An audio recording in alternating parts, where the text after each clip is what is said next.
Hi hello ಎಲ್ರಿಗೂ ನಮಸ್ಕಾರ. ಬೆಳಿಗ್ಗೆ 5 ಗಂಟೆಯಿಂದನೇ ಇವತ್ತು ವ್ಲಾಗ್ನ ಸ್ಟಾರ್ಟ್ ಮಾಡ್ಕೊಂಡಿದ್ದೀನಿ.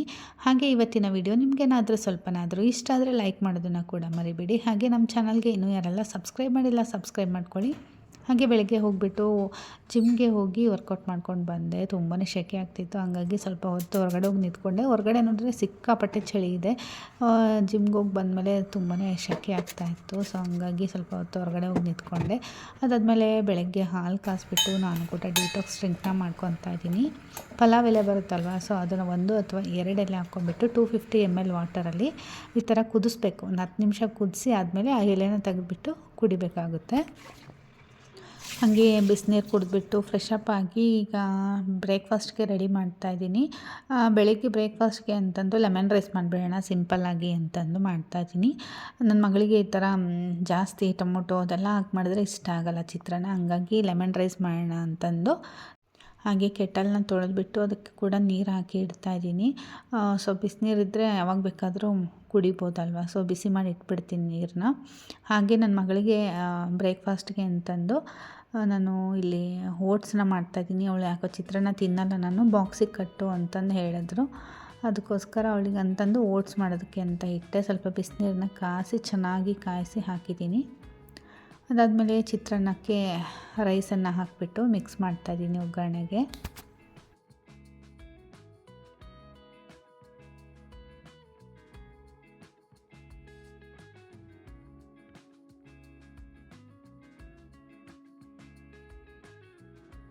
ಹಾಗೆ ಲಂಚ್ ಬಾಕ್ಸಿಗೆ ಬರೀ ಚಿತ್ರಾನ್ನ ಸಾಕಾಗಲ್ಲ ಅಂತ ಮತ್ತು ಒಂದು ಚಪಾತಿನೂ ಕೂಡ ಇಡ್ತಾಯಿದ್ದೀನಿ. ಹಾಗೆ ಪೀನಟ್ ಬಟರನ್ನ ಹಚ್ಬಿಟ್ಟು ರೋಲ್ ಮಾಡಿ ಇಡ್ತಾಯಿದ್ದೀನಿ. ಚಪಾತಿ ಅಂದರೆ ಸ್ವಲ್ಪ ಚೆನ್ನಾಗಿ ತಿಂತಾಳೆ, ರೈಸ್ ಅಂದರೆ ಅಷ್ಟಕ್ಕಷ್ಟೇ ಬಿಟ್ಕೊಂಬಂದುಬಿಡ್ತಾಳೆ. ಹಾಗಾಗಿ ಪೀನಟ್ ಬಟರ್ ಇತ್ತಲ್ವ, ಸೊ ಅದಕ್ಕೆ ಒಂದು ರೋಲ್ ಮಾಡಿ ಇಟ್ಟಿದ್ದೀನಿ ಅಷ್ಟೇ. ರೈಸ್ ಜೊತೆಗೆ ಸ್ವಲ್ಪ ತಿನ್ಕೊಂಡು ಬರಲಿ ಅಂತ ಅಷ್ಟೇ. ಹಾಗೆ ಇಲ್ಲಿ ಓಟ್ಸನ್ನು ನೆನೆಯೋದಕ್ಕೆ ಅಂತ ಇಟ್ಟಿದ್ದೆ. ಬಿಸಿನೀರು ಹಾಕಿಬಿಟ್ಟು ಈಗ ಅದಕ್ಕೆ ಬನಾನ ಹಾಕ್ತಾಯಿದ್ದೀನಿ. ಏಲಕ್ಕಿ ಬನಾನ ಅಥವಾ ಪಚ್ಚಬಾಳೆಹಣ್ಣು ಯಾವುದಾದ್ರೂ ಹಾಕ್ಬೋದು. ಹಾಗೆ ಸೀಡ್ಸ್ ಯಾವುದೆಲ್ಲ ಇರುತ್ತೆ ಅದು ಹಾಕ್ಬೋದು. ಅದ್ರ ಜೊತೆಗೆ ನಾನು 1-2 ವಾಲ್ನಟ್ಟು ಹಾಗೆ ಜೇನುತುಪ್ಪ ಹಾಕಿದ್ದೀನಿ. ಫ್ರೂಟು ಯಾವುದು ಗ್ರೇಪ್ಸ್ ಇತ್ತು, ಸೊ ಅದನ್ನೇ ಕಟ್ಟಿದ್ದೀನಿ. ಗ್ರೇಪ್ಸ್ ಹಾಕು ಅಂತ ಹೇಳ್ತಾಯಿದ್ಲು. ಹಾಗೆ ಸ್ವಲ್ಪ ಚಿತ್ರಾನ್ನ ಕೂಡ ಬಾಕ್ಸಿಗೆ ಹಾಕ್ತಾಯಿದ್ದೀನಿ. ಹಾಗೆ ಅವಳು ಲಂಚ್ ಬಾಕ್ಸ್ ಎಲ್ಲ ರೆಡಿ ಆಯಿತು. ಈ ಕಡೆ ಅವಳದು ಬೆಳಗ್ಗೆ ಬ್ರೇಕ್ಫಾಸ್ಟು ಒಂದು ಸ್ವಲ್ಪ ಓಟ್ಸ್ ಎಲ್ಲ ತಿನ್ನೋಕ್ಕೆ ಇಷ್ಟಪಡ್ತಾಳೆ. ಹಾಗಾಗಿ ಓಟ್ಸು ಬನಾನ ಮಾಡಿಕೊಡು ಅಂತ ಹೇಳ್ತಾ ಇರ್ತಾಳೆ, ಸ್ಮೂತಿ ಟೈಪ್ ಈ ಥರ. ಅವಾಗವಾಗ ಮಾಡಿಕೊಡ್ತಾ ಇರ್ತೀನಿ ನಾನು. ವಾರಕ್ಕೆ 1 ಸಲ 2 ಸಲ ತಿಂತಾಳೆ. ಸೊ ಏನಾದರೂ ಅವಳಿಗೆ ಚಿತ್ರಾನ್ನ ಬಾಕ್ಸಿಗೆ ಕಟ್ಟು ಅಂತ ಹೇಳಿದ್ಲಲ್ವ, ಹಾಗಾಗಿ ಓಟ್ಸನ್ನ ತಿಂತೀನಿ ಅಂತ ಅವಳು ಹೇಳಲು ಮಾಡಿಕೊಟ್ಟೆ, ಇಷ್ಟಪಟ್ಟು ತಿಂದಳು. ಅದಾದಮೇಲೆ ನಾನು ಸ್ವಲ್ಪ ಚಟ್ನಿ ಪುಡಿ ಮಾಡ್ಕೊಳ್ಳೋಣ ಅಂತಂದು ಹುರ್ಕೊತಾ ಇದ್ದೀನಿ. ಸ್ವಲ್ಪ ಚೆನ್ನಾಗಿ ಮೀಡಿಯಮ್ ಫ್ಲೇಮಲ್ಲಿ ಇಟ್ಕೊಂಡ್ಬಿಟ್ಟು ಚೆನ್ನಾಗಿ ಚಟಪಟ ಅಂತ ಸೌಂಡ್ ಬರಬೇಕು. ಶೇಂಗಾ ಅಲ್ಲಿವರೆಗೂ ಕೂಡ ಹುರಿಬೇಕು.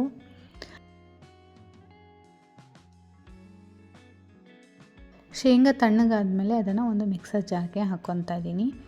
ಸಿಪ್ಪೆ ತೆಗಿಬಾರ್ದು, ಸಿಪ್ಪೆ ತೆಗಿದೇನೆ ನಾನಿಲ್ಲಿ ಪುಡಿ ಮಾಡ್ಕೊತಾ ಇದ್ದೀನಿ. ಸಿಪ್ಪೆ ತೆಗೆದ್ಬಿಟ್ರೆ ಒಂದು ಸ್ವಲ್ಪ ಮುದ್ದೆ ಥರ ಆಗಿಬಿಡುತ್ತೆ.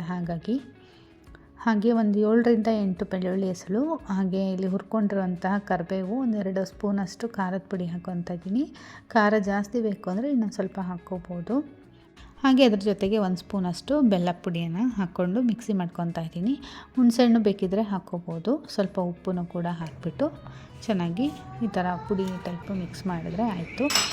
ಸೊ ಸ್ವಲ್ಪ ರೈಸು ಅದ್ರ ಜೊತೆಗೆ ಪೀನಟ್ ಚಟ್ನಿನ ತೊಗೊಂಡೆ ನಾನು ಬ್ರೇಕ್ಫಾಸ್ಟ್ಗೆ. ಅದಾದಮೇಲೆ ಸ್ವಲ್ಪ ಮನೆ ಕೆಲಸ ಎಲ್ಲ ಇತ್ತು, ಪಾತ್ರೆಗಳನ್ನೆಲ್ಲ ಎತ್ತಿ ಇಟ್ಟು ಎಲ್ಲ ಕ್ಲೀನ್ ಮಾಡ್ಕೊತಾ ಇದ್ದೆ. ಅಡುಗೆ ಮನೆಯೆಲ್ಲ ಮತ್ತು ಮಧ್ಯಾಹ್ನಕ್ಕೆ ಸ್ವಲ್ಪ ಅಡುಗೆ ಎಲ್ಲ ಮಾಡಬೇಕಿತ್ತು. ಸೊ ಹಾಗೆ 12 ಗಂಟೆ ಹಂಗೆ ಒಂದು ಆ್ಯಪಲ್ಲು ಮತ್ತು ಸೀಡ್ಸ್ನ ತೊಗೊಂಡೆ.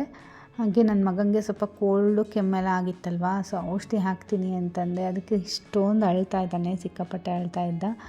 ಸೊ ಅವನಿಗೆ ಇವಾಗ ಗೊತ್ತಾಗುತ್ತೆ. ಮುಂಚೆ ಎಲ್ಲ ಸುಮ್ಮನೆ ಹಾಕಿಸ್ಕೊಂಡ್ಬಿಡ್ತಾ ಇದ್ದ, ಬಾಯಿ ತೆಗೆದ್ಬಿಡ್ತಿದ್ದ ಮುಂಚೆಲ್ಲ. ಇವಾಗ ಅದು ಟಾನಿಕ್ ಬಾಟಲ್ ತೊಗೊಂಬಂದ್ರೆ ಸಾಕು ಓಡೋಗ್ಬಿಡ್ತಾನೆ. ಹಾಗಾಗಿ ಬೇಡ ಬೇಡ ಬೇಡ ಅಂತ ಅಳ್ತಾ ಹಾಗೆ ಲಂಚ್ಗೆ ಅಂತಂದು ಮಶ್ರೂಮ್ ಕರಿಯನ್ನು ಮಾಡ್ತಾಯಿದ್ದೀನಿ. ಇದನ್ನು ಕೂಡ ನಾನು ಲಾಸ್ಟ್ ಟೈಮ್ ಅಪ್ಲೋಡ್ ಮಾಡೋಣ ಅಂತ ಅಂದ್ಕೊಂಡು ವಿಡಿಯೋ ಮಾಡಿದೆ. ಸ್ವಲ್ಪ ಅರ್ಧ ಶೂಟ್ ಆಗಿತ್ತು, ಅರ್ಧ ಶೂಟ್ ಆಗಿಲ್ಲ. ಹಾಗಾಗಿ ಈ ಸಲ ಪೂರ್ತಿ ವಿಡಿಯೋನ ಹಾಕಿದ್ದೀನಿ ನೋಡಿ. ಮೇಲ್ಗಡೆ ಎಲ್ಲ ಸಿಪ್ಪೆಲ್ಲ ತೆಗೆದ್ಬಿಟ್ಟು ಚೆನ್ನಾಗಿ ತೊಳ್ಕೊಬೇಕು. ಇದು ತಂದುಬಿಟ್ಟು ಆಗಲೇ 4-5 ಡೇಸ್ ಆಗಿಬಿಟ್ಟಿತ್ತು. ಹಿಂದಕ್ಕೆ ಹೋಗ್ಬಿಟ್ಟಿತ್ತು, ನನಗೆ ಗೊತ್ತೇ ಇಲ್ಲ ಮಶ್ರೂಮ್ ಇದೆ ಅಂತ ಮರ್ತೇ ಹೋಗ್ಬಿಟ್ಟಿದ್ದೀನಿ. ಅದಕ್ಕೆ ಸ್ವಲ್ಪ ಒಂಥರ ಆಗಿಬಿಟ್ಟಿತ್ತು. ಅದ್ರ ಮೇಲ್ಗಡೆ ಸಿಪ್ಪೆ ಎಲ್ಲ ಒಂಥರ ಆಗಿಬಿಟ್ಟಿತ್ತು. ಸೊ ಹಂಗಾಗಿ ಅದನ್ನೆಲ್ಲ ತೆಗೆದುಬಿಟ್ಟು ಇಲ್ಲಿ ರುಬ್ಕೊಳ್ಳೋದಕ್ಕೆ ಅಂತ ಒಂದೆರಡು ಟೊಮೊಟೊ, ಗೋಡಂಬಿ, ಬಾದಾಮಿ, ಅದರ ಜೊತೆಗೆ ಸ್ವಲ್ಪ ಶುಂಠಿ ಹಾಗೆ ಬೆಳ್ಳುಳ್ಳಿನ ತೊಗೊಂಡಿದ್ದೀನಿ.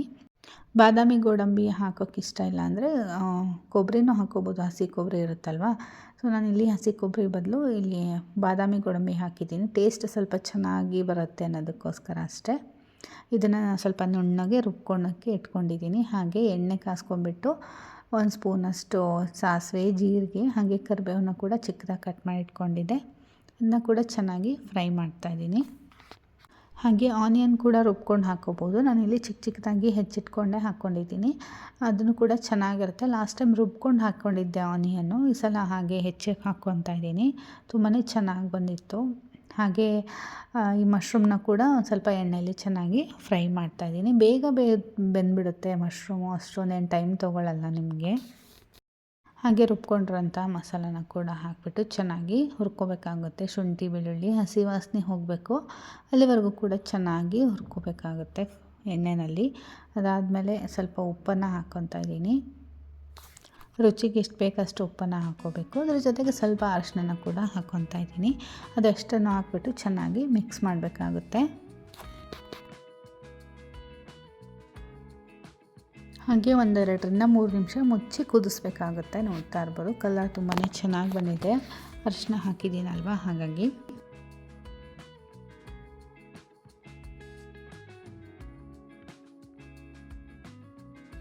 ಹಾಗೆ ಇದಕ್ಕೆ 1-1.5 ಸ್ಪೂನಷ್ಟು ನಾನು ಅಚ್ಚ ಪುಡಿಯನ್ನು ಹಾಕ್ಕೊತಾ ಇದ್ದೀನಿ. ಖಾರ ಇನ್ನೂ ಬೇಕು ಅಂತಂದರೆ ಹಾಕ್ಕೋಬೋದು.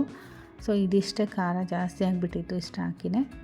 ಅದರ ಜೊತೆಗೆ ಸ್ವಲ್ಪ ಗರಂ ಮಸಾಲ ಹಾಕ್ಕೊತಾ ಇದ್ದೀನಿ. ಇದಿಷ್ಟನ್ನು ಹಾಕ್ಬಿಟ್ಟು ಚೆನ್ನಾಗಿ ಮಿಕ್ಸ್ ಮಾಡಿಕೊಂಡು 1-2 ನಿಮಿಷ ಮತ್ತೆ ಕುದಿಸ್ಬೇಕಾಗುತ್ತೆ.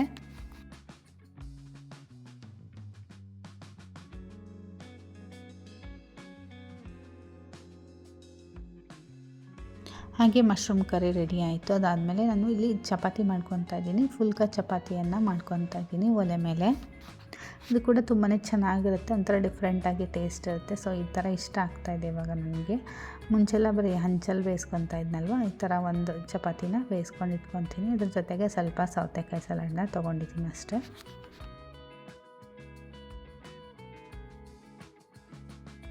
ಲಂಚ್ ರೆಡಿ ಆಯಿತು ನಂದು. ಸೊ ತುಂಬಾ ಟೇಸ್ಟಿಯಾಗಿತ್ತು. ಮಶ್ರೂಮ್ ಕರಿ ಜೊತೆ ಚಪಾತಿ ಅಂತೂ ಸಿಕ್ಕಾಪಟ್ಟೆ ಟೇಸ್ಟಿಯಾಗಿತ್ತು. ಹಾಗೆ ಲಾಸ್ಟಿಗೆ 1 ಲೋಟ ಮಜ್ಜಿಗೆನೂ ಕೂಡ ತೊಗೊಂಡೆ. ಅದಾದಮೇಲೆ ರಾತ್ರಿಗೂ ಕೂಡ ಸೇಮ್ ಚಪಾತಿ ಮಶ್ರೂಮ್ ಕರಿನೇ ಇತ್ತಲ್ವ, ಸೊ ಅದನ್ನೇ ತೊಗೊಂಡಿದ್ದೆ ಊಟಕ್ಕೆ. ಅದಾದಮೇಲೆ ರಾತ್ರಿ ನಾನಿಲ್ಲಿ ನುಗ್ಗೆ ಸೊಪ್ಪಿನ ಪುಡಿಯನ್ನು ರೆಡಿ ಮಾಡಿ ಇಟ್ಕೊಂಡಿದ್ದೆ. ಅದನ್ನು ಒಂದು 250 ml ಅಲ್ಲಿ ವಾಟರಲ್ಲಿ ಹಾಕ್ಕೊಂಬಿಟ್ಟು ಕುದಿಸಿ ಕುಡಿತಾ ಇದ್ದೀನಿ. Thank you.